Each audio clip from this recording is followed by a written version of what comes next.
En México la percepción general es que el indígena es un ser desposeído, pobre, arrinconado. Tal parecería que era atributo de él.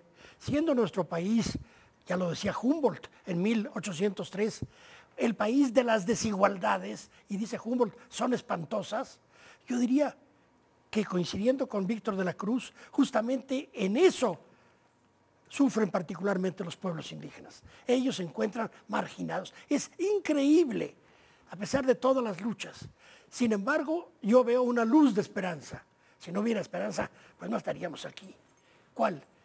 La presencia de intelectuales indígenas, la presencia de líderes indígenas. Las tres personas que nos acompañan esta noche son líderes indígenas, son escritores indígenas, son maestros. Ella es escritora, es poeta.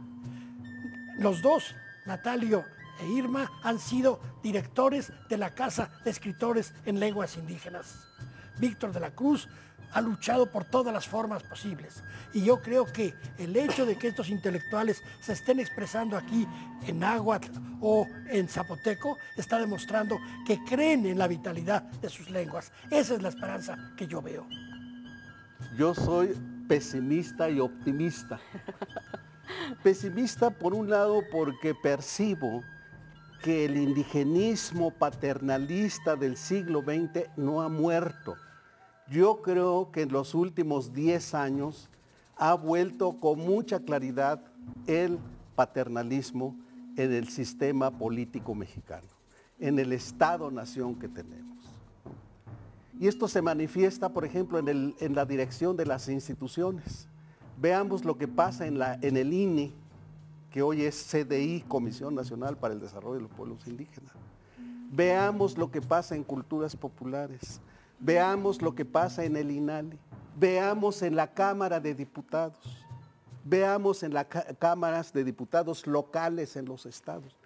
Hay una invisibilidad social, política, ¿no? Y de dirección de instituciones de los indígenas. Se nos reivindica en el discurso y seguimos siendo para poder decorar los grandes acontecimientos, el folclore mexicano. Yo creo que en este siglo hay un gran reto y en eso coincido con don Miguel León Portilla.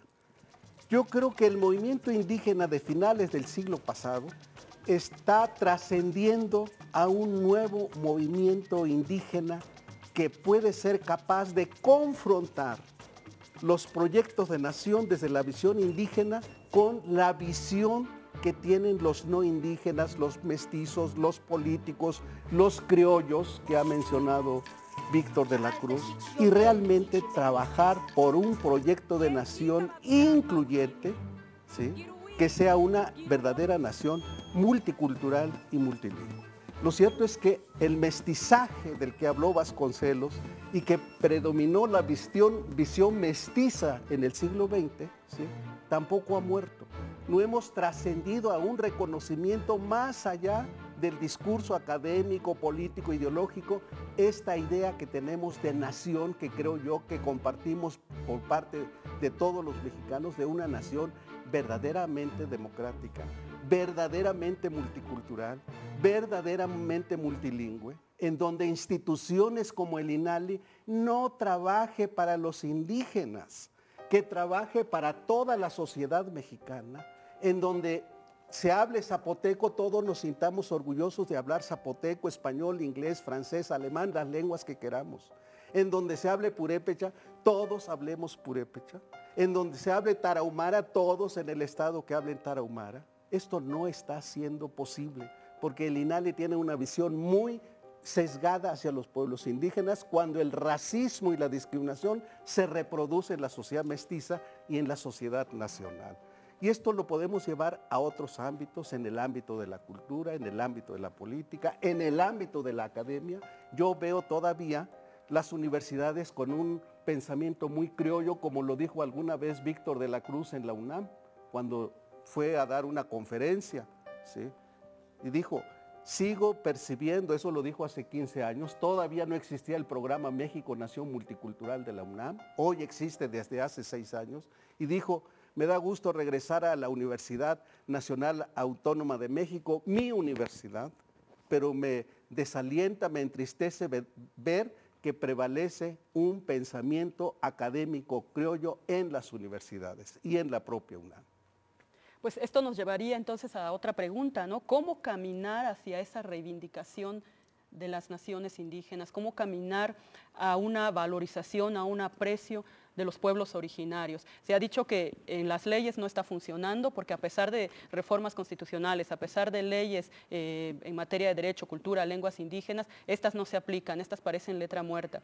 Se ha hablado también de una luz de esperanza con gente que está participando y haciendo más visible su propia cultura, su propia lengua. Se habla un poco del optimismo y pesimismo en este sentido y del papel de las instituciones o la gente que está frente a las instituciones, ¿no? Incluso de un paternalismo que a final de cuentas viene siendo una forma de racismo, porque es no ubicar al indígena con toda la plenitud y la posibilidad de ejercerse por sí mismo, ¿no? Como sujeto pleno, sino como menor de edad a final de cuentas o como discapacitado al que hay que estar siempre tutoreando, ¿no?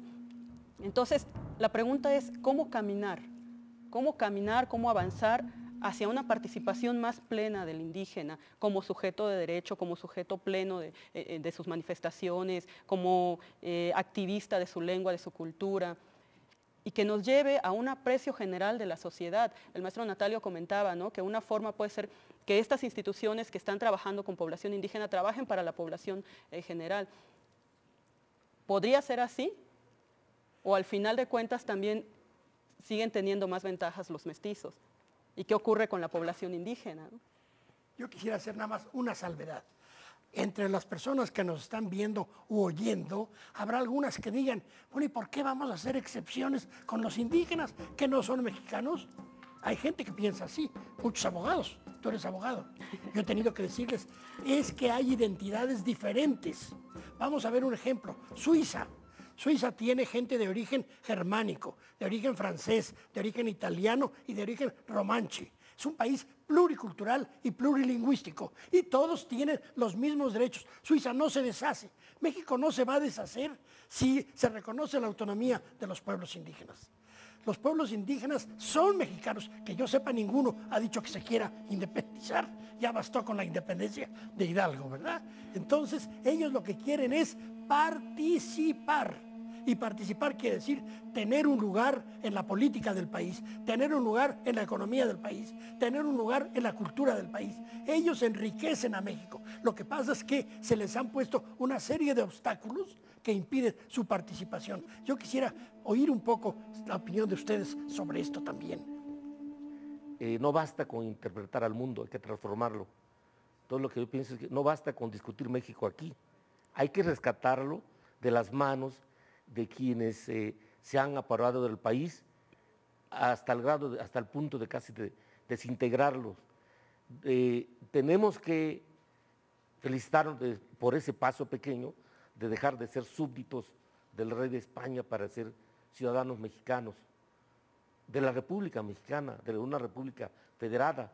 Tenemos que defender esta organización política federal ante los arrebatos del centralismo conservador que está retornando al viejo país centralizador, absolutista, de donde partió la independencia.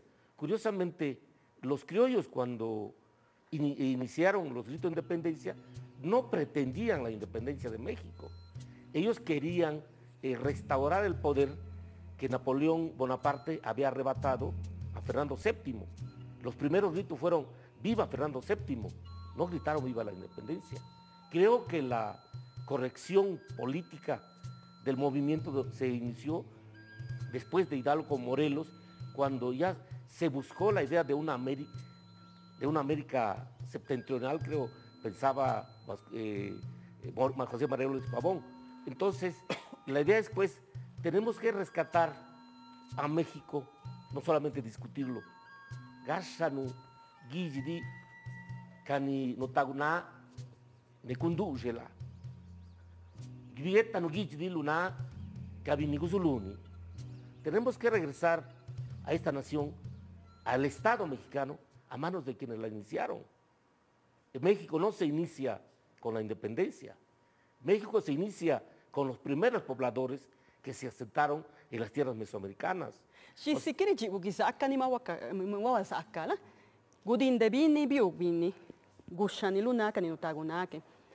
La que biu sti bini. Ne shiwacha. Geka sin uno. Geka sin ubini walachi. Ya. Kadin geka si quiere chivo geka si acá. Nala que kapadia donda. Ni bi ni magu ni ma gudi nika. De que kapadia donda ni gunica ni se idaka. No tengo la culpa de lo que hagan mis antecesores, de lo que hicieron mis antecesores que le hicieron mal, pero también tengo la culpa, la responsabilidad de lo que hagan mis descendientes, si lo hacen bien o mal. Creo que el problema es que nosotros debemos asumir responsabilidad de rescatar a México nosotros, intentarlo por lo menos, salir de la discusión en el foro, de la discusión académica, a la organización de los pueblos indígenas, para que puedan ejercer sus derechos, y creo que sería